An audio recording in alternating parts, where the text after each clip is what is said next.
Welcome to Solanki education digital. તો ચાલો આજે આપણે શીખીશું ધોરણ 5 ગણિત ગમ્મત સ્વાધ્યાય પોથી પાર્ટ છે દાખલો બીજો 1 થી 20 સુધીની સંખ્યાના અવયવો લખો અને પ્રશ્નોના જવાબ લખો। તો પહેલું સંખ્યા 1 અવયવ, તો એનો 1 નો અવયવ 1, 1 એકુ 1, 2 નો 2 ને 1 વડે પણ આપણે ગુણી શકીએ અને 2 એકા 2 પોતે પણ, અને 3 નું પણ એવી રીતના બનશે 3 એકુ 3 ને 3 પોતે। 4 તો પહેલા તો 4 એકા 4, પછી આવશે 2 2 4, 2 ના ઘડિયામાં 2 થી પણ ભાગી શકાય છે અને 4 પોતે। પછી 5 તો 5 માં પણ પહેલા 1 વડે ગુણી આપણે અવયવ કરી શકીએ, 5 એકા 5, પછી 5 પોતે। 6 માં 6 એકુ 6, 2 તાલી 6 એટલે 2 પણ આવશે, 3 દુ 6 ને 6 એકા 6। 7 નું પણ 1 સતા 7 એટલે 1 ને પોતે 7।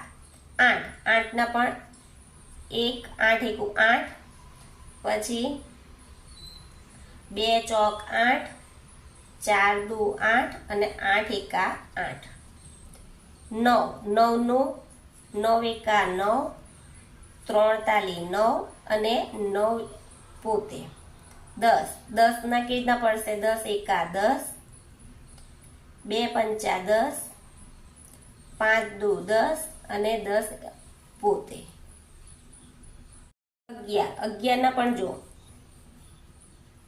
1 આવશે, 11 એકા 11 ને 11 પોતે આવશે।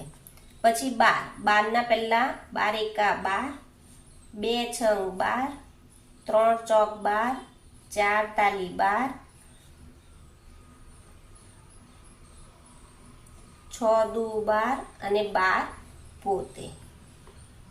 13, 13 નો પણ 13 એકા 13 અને 13 પોતે। 14, 14 ના પણ જો 14 એકા 14, 2 સતા 14, 7 દુ 14 અને 14 પોતે। 15, 15 ના 15 એકા 15, 3 પંચા 15, 5 તાલી 15 અને 15 પોતે। 16, 16 ના 16 એકુ 16, 2 ના ઘડિયામાં આવે છે 2 અઠ્ઠા 16, પછી 4 ચોક 16, 8 દુ 16 અને 16 પોતે। 17, જે સંખ્યાના અવયવ નહીં પડતા હોય તો એની બે અવયવ તો પડે જ, એક પડશે ને એક પોતે જ, એટલે જે સંખ્યા હશે તે પોતે જ રહેશે એટલે 17। 18, 18 ના પણ જુઓ 18 એકુ 18, 2 નવા 18, 3 છંગ 18, 6 તાલી 18, 9 દુ 18 અને 18 પોતે। 18 એકા 18। 19, 19 ના પણ 19 એકા 19 ને 19 પોતે। 20, 20 ના 1 એકુ 1, 2 ગુણ્યા 10 એટલે 10 દુ 2 દાન 20, 4 પંચા 20, 5 ચોક 20, 10 દુ 20 અને 20 એકુ 20। 4 ના અવયવો કેટલા મળ્યા, કયા કયા, તો 4 ના અવયવો 3 મળ્યા છે, કયા 1, 2 ને 4।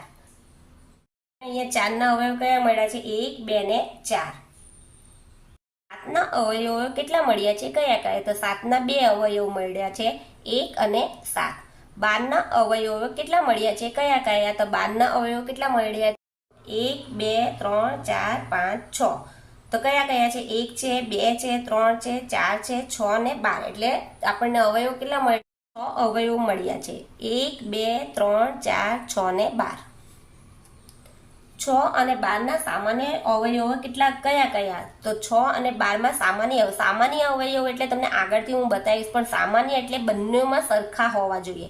તો કઈ સંખ્યા જો 2 તાલી 6 તો 2 પણ આવશે, 12 માં પણ 2 છંગ 12 આવશે, પછી 3 દુ 6 અને 3 ચોક 12 એટલે 3 પણ આવશે, 12 અહીંયા 6 છે તો 6 એકુ 6 અને 6 દુ 12 એટલે 6 પણ આવશે।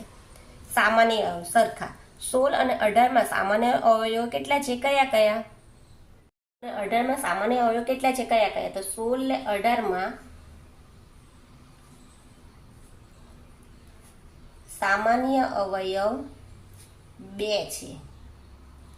તો કયા આવશે? એક તો આવશે જ, અને બંનેમાં સરખું કયા આવશે? 2 8 16 અને 2 9 18 એટલે 2.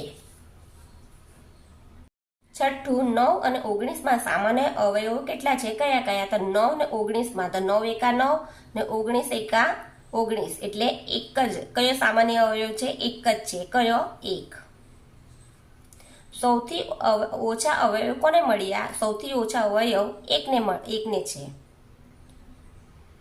દરેક સંખ્યાનો સૌથી નાનો અવયવ કયો છે? તો દરેક સંખ્યાનો સૌથી નાનો અવયવ 1 છે. દરેક સંખ્યાનો સૌથી મોટો અવયવ કયો છે?